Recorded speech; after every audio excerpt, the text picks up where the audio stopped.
Assalamualaikum warahmatullahi wabarakatuh. Perkenalkan, saya Ibram Syah, mahasiswa program studi Magister Ekonomi Terapan angkatan 37 tahun 2026 Universitas Bengkulu. Pada kesempatan kali ini, saya akan memberikan penilaian terhadap sistem moda transportasi yang ada di Indonesia, khususnya sistem moda transportasi perkotaan, yang mana pada kali ini saya akan mengkaitkannya dengan kasus kecelakaan kereta api yang terjadi tepatnya pada tanggal 27 April tahun 2026. Berdasarkan laporan media yang ada, kecelakaan kereta api antara KRL Komuter Line lintas Kampung Bandan Cikarang dan kereta api Agro Bromo Anggrek relasi Gambir Surabaya Pasar Turi itu terjadi di malam hari, tepatnya pada pukul 20.52 WIB hingga 20.57 WIB, di mana menurut kronologi awal sebelum tabrakan utama terjadi terdapat kendaraan taksi listrik yang mogok di perlintasan rel dekat Bekasi Timur dan kemudian tertabrak kereta lain. Insiden tersebut menyebabkan gangguan operasional pada jalur kereta, dan beberapa menit kemudian kereta api Agro Bromo Anggrek menabrak bagian belakang KRL yang sedang berhenti di jalur stasiun. Bagian gerbong wanita belakang KRL menjadi titik terparah akibat benturan yang terjadi. Data korban yang kita dapatkan dari berbagai sumber media, yakni terdapat korban meninggal dunia hingga 16 orang dan korban luka lebih dari 80 orang. Menurut saya, kecelakaan ini menunjukkan bahwa sistem moda transportasi perkotaan Indonesia mengalami kemajuan dari sisi pembangunan fisik, tetapi belum sepenuhnya diimbangi oleh sistem keselamatan yang kuat dan terintegrasi. Saat ini Indonesia sudah memiliki KRL modern, MRT, LRT, BRT, dan kereta cepat. Namun, modernisasi transportasi tidak cukup hanya diukur dari kecepatan dan kapasitas angkut penumpang. Dalam konsep transportasi perkotaan modern, aspek paling penting adalah keselamatan operasi, integrasi sistem, dan mitigasi resiko. Dugaan awal kecelakaan mengarah pada kemungkinan gangguan persinyalan atau kesalahan sistem pengaturan perjalanan kereta. Bahkan terdapat pengakuan awal bahwa sinyal diduga menunjukkan kondisi aman saat jalur sebenarnya belum steril.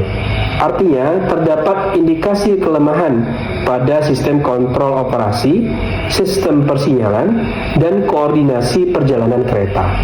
Padahal, pada sistem transportasi maju, terdapat teknologi seperti automatic train protection, deteksi hambatan otomatis, serta pengereman otomatis apabila jalur tidak aman. Kecelakaan ini juga memperlihatkan bahwa perlintasan sebidang masih menjadi masalah serius di Indonesia. Insiden awal berasal dari kendaraan yang mogok di jalur rel. Hal ini menunjukkan lemahnya pengamanan pada titik perlintasan kereta di kawasan padat perkotaan. Dalam perspektif ekonomi perkotaan, perlintasan sebidang memiliki risiko tinggi karena memperlambat arus lalu lintas, meningkatkan potensi kecelakaan, dan menciptakan biaya sosial yang besar. Negara maju umumnya mengurangi perlintasan sebidang melalui flyover, underpass, sensor kendaraan, CCTV, dan sistem pemantauan digital. Sedangkan di Indonesia, masih banyak jalur kereta perkotaan yang beririsan langsung dengan jalan raya dan pemukiman padat. Ini menunjukkan bahwa pembangunan infrastruktur transportasi masih belum sepenuhnya mengikuti pertumbuhan urbanisasi dan mobilitas masyarakat. Jalur Bekasi Cikarang merupakan salah satu jalur kereta tersibuk di Indonesia. Jalur ini digunakan secara bersamaan oleh KRL perkotaan, kereta antar kota, dan kereta logistik. Dalam teori sistem transportasi perkotaan, kondisi seperti ini disebut sebagai high network vulnerability atau jaringan yang sangat rentan terhadap gangguan kecil. Artinya, ketika terjadi satu hambatan kecil, maka efeknya dapat menyebar ke seluruh sistem transportasi. Kepadatan operasional tanpa buffer waktu yang cukup meningkatkan kemungkinan keterlambatan, kesalahan pengaturan perjalanan, hingga kecelakaan besar.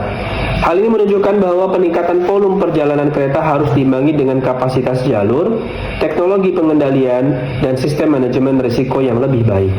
Dalam mata kuliah ekonomi perkotaan dan wilayah, transportasi merupakan urat nadi kegiatan ekonomi kota.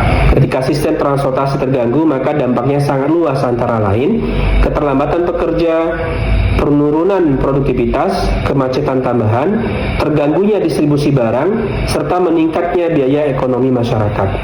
Kecelakaan yang terjadi di Bekasi Timur menyebabkan gangguan perjalanan KRL Jabodetabek dan perjalanan kereta antar kota. Akibatnya, ribuan penumpang terlambat, aktivitas ekonomi terganggu, dan biaya sosial meningkat.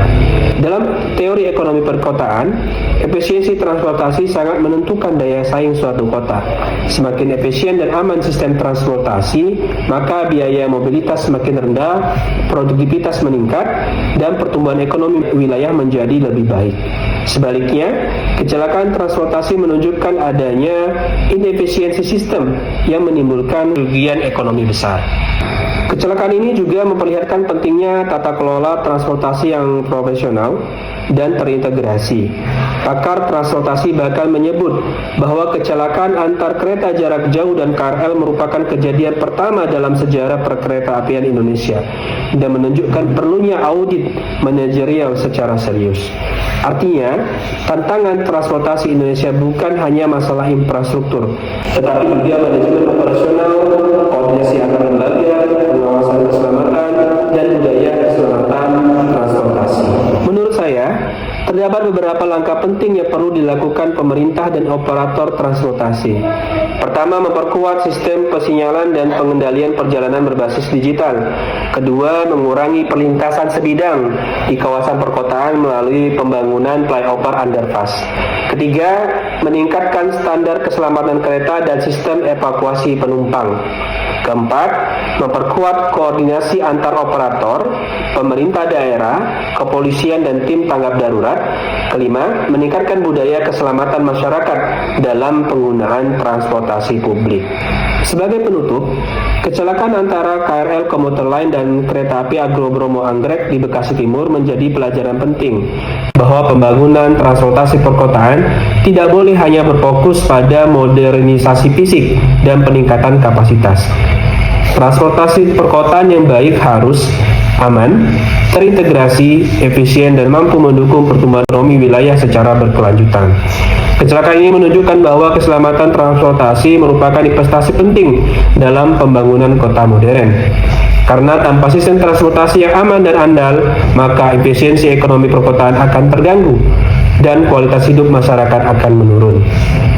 Sekian pemaparan dari saya. Terima kasih atas perhatian para peserta dan hadirin, Bapak Ibu sekalian.